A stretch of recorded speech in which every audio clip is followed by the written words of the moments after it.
Hello everyone, निरेक law academy में आप सभी का स्वागत है। जैसा कि आप सभी को थंबनेल में दिख रहा होगा कि आज हम क्या पढ़ने वाले हैं। पोक्सो एक्ट 2012 ये आपकी आरजेएस राजस्थान एपीओ एग्जाम के लिए तो स्पेशल है ही, लेकिन अदर जुडिशरी एग्जाम में भी अगर पोक्सो का पार्ट रहता है तो ये एक्ट आपके लिए वेरी मोस्ट इम्पोर्टेंट होने वाला बेटा लेक्चर। इसमें इम्पोर्टेंट क्या है? क्या मैं बैरेट को पढ़ाऊंगा? बिल्कुल बैरेट को भी पढ़ाऊंगा।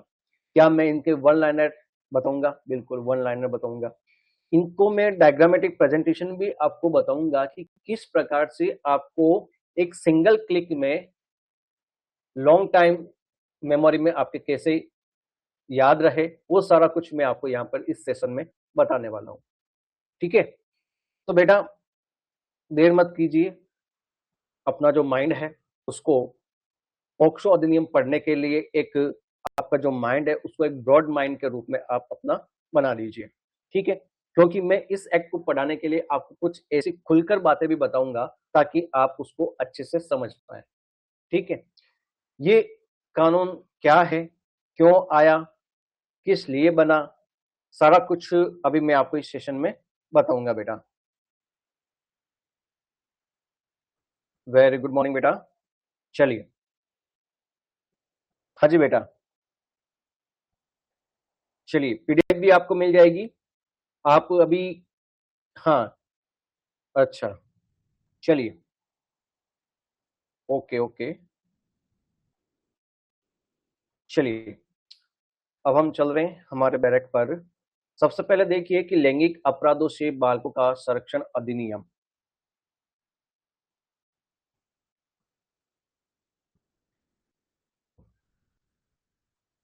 सबसे पहले मेरे को ये बताइए कि जो अधिनियम है ये क्यों लाया गया, तो बता सकता है क्या?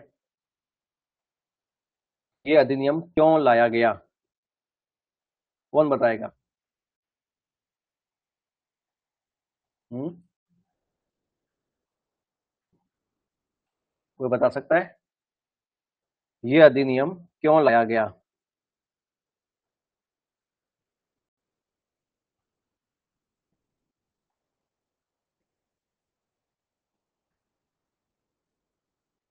आपसे सवाल पूछा है मैंने, क्यों लाया गया बेटा? यानी समाज में बच्चों के विरुद्ध जो ऑफेंस है, ऑफेंस जो यौन अपराध है, ठीक है, वो ज्यादा होने लगे या बढ़ने लगे इस वजह से। दूसरा, बीएनएस या आईपीसी में बच्चों के लिए अलग से प्रावधान नहीं, यह भी एक बड़ी वजह हो सकती है। तीसरा, जो चाइल्ड है, चाइल्ड फ्रेंडली जस्टिस सिस्टम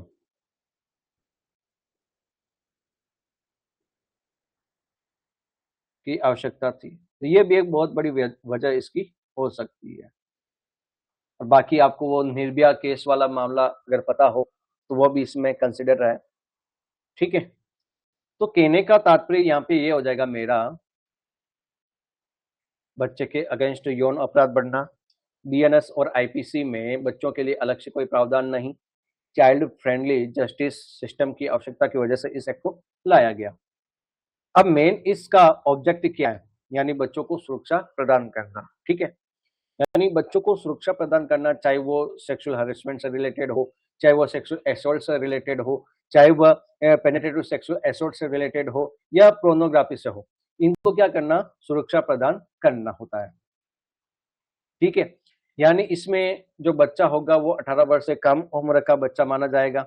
ठीक है, जो कि आपके सेक्शन 2D में चाइल्ड की जो डेफिनेशन है वहां पर बता रखी है। कितने का होगा बच्चा, बताओ? 2D में चाइल्ड की डेफिनेशन बता रखी है और 18 ईयर से कम का बच्चा होगा। ठीक है, और सेक्सुअल हैरेसमेंट भी आपके डेफिनेशन में दिखा रखा है सेक्शन 2 के क्लोज 1 के फर्स्ट में सारा कुछ बता रखा है। ठीक है, मेन मोटो क्या है, यानी ये जो एक्ट बना आपका, इसमें स्पेशल फीचर्स क्या है पोक्सो एक्ट का, बताओ स्पेशल फीचर क्या है। देखो, स्पेशल फीचर ऑफ पोक्सो, सबसे पहला है कि जेंडर नेचुरल लॉ है ये। दूसरा, चाइल्ड फ्रेंडली है, प्रोसीजर है। तीसरा, स्पेशल कोर्ट है। चौथा, इन कैमरा ट्रायल है।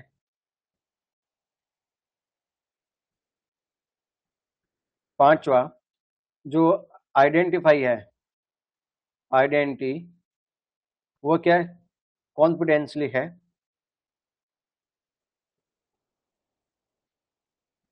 ठीक है, यानी जो आपका पोक्सो एक्ट है, जेंडर नेचुरल लॉ है, चाइल्ड फ्रेंडली प्रोसीजर है इसका, स्पेशल कोर्ट है इसमें, इन कैमरा ट्रायल है, आइडेंटिटी जो कॉन्फिडेंशियल रखा जाता है, सारा कुछ है।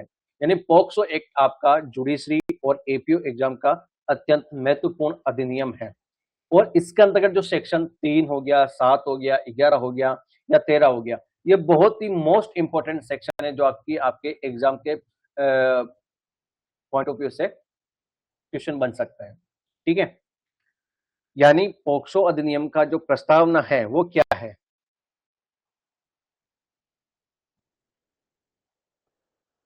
पहला। दूसरा, उसका उद्देश्य क्या है।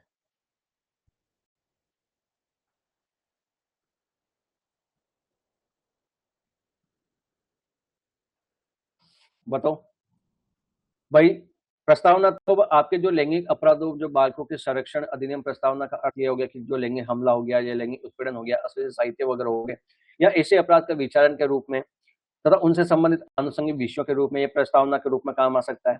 दूसरा, इसमें लैंगिक अपराधों से जो बालकों के संरक्षण अधिनियम है, जो कि आपका भारतीय संविधान का आर्टिकल 15 क्लोज 3 में भी बालकों के लिए विशेष प्रावधान करता है। और उसके अतिरिक्त आपके आर्टिकल 39 में जो राज्य को अपनी नीति की विशेषता इस प्रकार से संचालन करने के लिए निश्चित रूप से बालकों को सुकुमार को अवस्था दुरुपयोग न हो, ऐसे भी आपने ड्यूटी बताई गई है।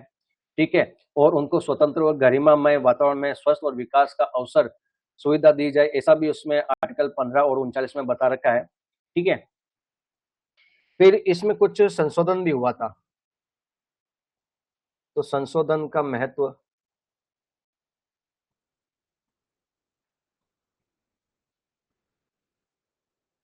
ये बेटा आपके मेंस के क्वेश्चन है बेटा।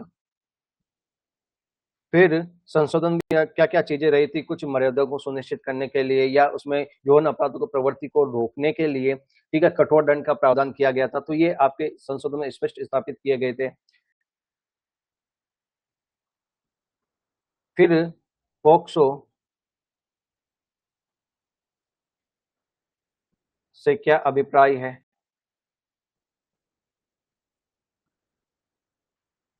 ये भी मेंस का क्वेश्चन बनेगा। ठीक है, मुख्य विशेषता बताओ।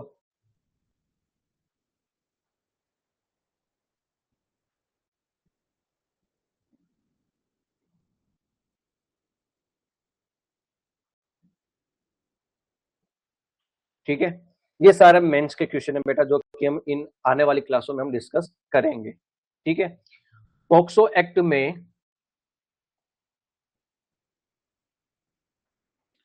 पॉक्सो एक्ट 2012 का जो आपके अधिनियम है, ये कब लागू हुआ, असेंट कब मिली सबसे पहले, तो इसको असेंट मिल गई थी 19 जून 2012 को। ठीक है, तो ये लागू कब हुआ था, इन्फोर्स कब हुआ था,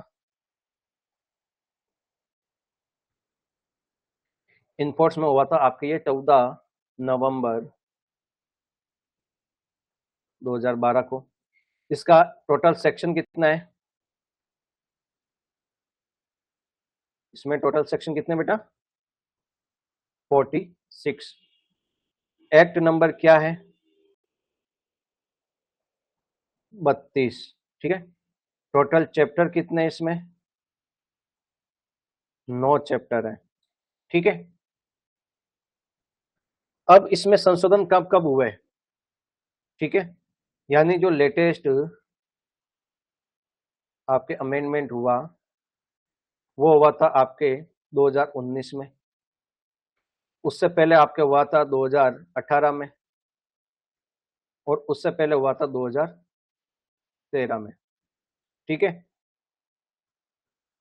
इनकी भी आपको डेट अगर पता हो तो 2019 की आपके 31/10/2019, 2018 वाली आपके 21/4/2018, और ये आपके 3 फरवरी 2013।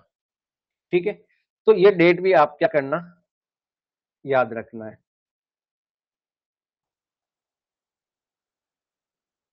समझ में आ गई बातें आपको? अब मैं आपको इसमें एक तो जो अभी मैंने यहाँ पे ये क्वेश्चन लिखे हैं, आपको प्रस्तावना क्या है, उद्देश्य क्या है, संशोधन का महत्व क्या है, पोक्सो से क्या अभिप्राय है, इनके मैं डिटेल में आपको क्वेश्चन के आंसर भी बताऊंगा। ठीक है। प्लस डायरेक्ट का आपको पूरा एनालिसिस भी बताऊंगा। साथ मैंने यहाँ पर ये जो लेटेस्ट, कहाँ चला गया ये मेरा पेन, ये जो मैंने लेटेस्ट संशोधन लिखे हैं, आपकी हर एग्जाम में संशोधन से रिलेटेड, अमेंडमेंट से रिलेटेड क्वेश्चन पूछे जाते हैं। तो इसका एक मैंने चार्ट बनाया है। ठीक है। तो वो चार्ट मैं आपको आने वाली क्लास के दौरान बताऊंगा। तो प्रिपेयर रहना दोस्तों। इसको, इस बैरेट को हम बहुत ही डिटेल में प्लस डायग्रामेटिक प्रेजेंटेशन के साथ में करने वाले हैं। अगर आप पढ़ना चाहते हैं, समझना चाहते हैं, तो आप हमारे कहां पर जुड़े हुए हो बताओ? नीरज एकेडमी के प्लेटफॉर्म के साथ में जुड़े हुए हो।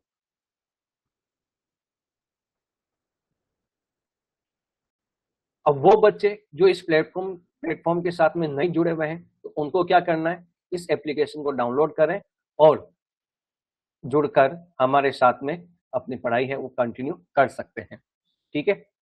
चाहे जुडिशरी हो, चाहे आपके एपीओ हो, चाहे जेएलओ हो, बहुत ही शानदार लेवल में प्रिपरेशन करवाई जा रही है। अगर आप ज्वाइन करना चाहते हैं तो तुरंत प्रभाव से ज्वाइन जरूर करें। नीरज एकेडमी का एप्लीकेशन को डाउनलोड जरूर कर लेना। ठीक है।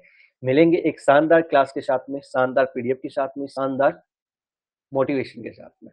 तब तक के लिए थैंक यू सो मच।